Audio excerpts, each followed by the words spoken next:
আমি আজকে মশার সাথে সাক্ষাৎ করলাম। আমি তাদেরকে জিজ্ঞাসা করলাম, তোমরা ময়লা পানিতে ডিম পাড়ো কেন? মশা বলল, কারণ ভালো পানিতে ডিম পারলে মানুষ সিদ্ধ করে খেয়ে নিতে পারে। আমি তাদেরকে জিজ্ঞাসা করলাম, মশার কোয়েলে তোমরা মরো না কেন?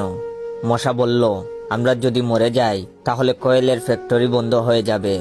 আমি আবারও তাদেরকে প্রশ্ন করলাম, তোমরা মানুষের কানের কাছে এসে জ্ঞান জ্ঞান করো কেন?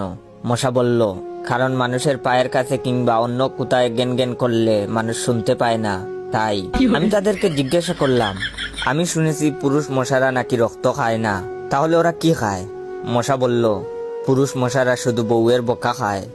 আমি বললাম, মশারা কামড়ালে মানুষের ডেঙ্গু হয় কেন? মশা বলল, মশারা কি শুধু মানুষের রক্ত নিয়েই যাবে? ওদের কিছু দিবে না। মশারা এত স্বার্থপর নয়, তাই মানুষকে ডেঙ্গু উপহার দিয়ে যায়। মশার সাথে সাক্ষাৎ করার পর আমি মশার উপর রিসার্চ করলাম। মশা অনেক ধরনের হয়, যেমন পড়তে বসলে যে মশায় কামড়ায় তারা হলো অশিক্ষিত মশা, খেতে বসলে যে মশা কামড়ায় তারা হলো ক্ষুধার্ত মশা, ঘুমানোর পর যে মশা কামড়ায় তারা হলো কাপুরুষ, জেগে থাকা অবস্থায় যে মশা কামড়ায় তারা সাহসী, মশারির মধ্যে যে মশা কামড়ায় তারা হলো অতিরিক্ত শেষরা, মাঝরাতে যে মশা কামড়ায় তারা হলো সিঙ্গেল, টয়লেটে যে মশা কামড়ায় তারা হলো নির্লজ্জ, দিনের বেলা যে মশা কামড়ায় তারা একটা ছোট লোক।